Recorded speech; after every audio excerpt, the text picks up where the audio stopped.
我现在先去逛个冰箱，让我摸一下大冰箱，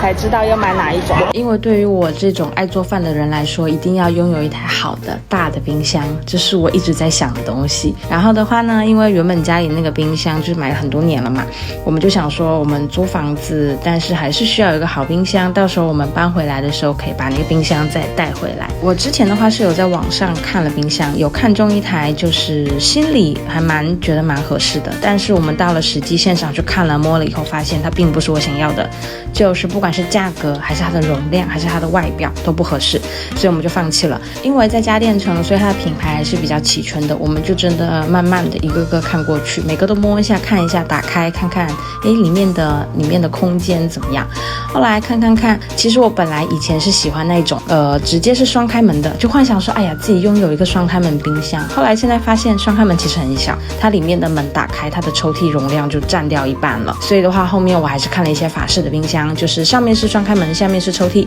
发现抽屉的容量其实还算很大，不像那种双开门，它抽屉拉开即停止，就一个很小的空间。所以我后面决定说还是买一个法式冰箱会好一点。就是法式冰箱是第一个首选，然后就是我突然想到可以买2台一样的那种单开门的冰箱，把它合成一起，就像这一台，它的门就直接另外一边是反着开，这样看起来像是一台的感觉。但是原本很喜欢那一台，结果尺寸不合适，我就只能放弃。后面看到这一台，现在是目前我心里的第一名。它表面很完美，是磨砂的，也是白色的，不会留指印。然后它是法式冰箱，抽屉很大，上面的空间容量也很大。因为我就是想要一个大冰箱，然后我喜欢白色的东西，所以其实那一台里里外外都很合适，包括它的尺寸。所以的话，我们就把它先当做第一名。但是我们还是要再多想一想，毕竟这个东西那么大件，你买了就也不能轻易换掉。所以的话，还是得再考虑。就是来了以后才知道，家电这种东西真的一定要现场去多看看，就真的一定要带好家里的尺寸去挑选家电。就是我一开始是没有记好尺寸的，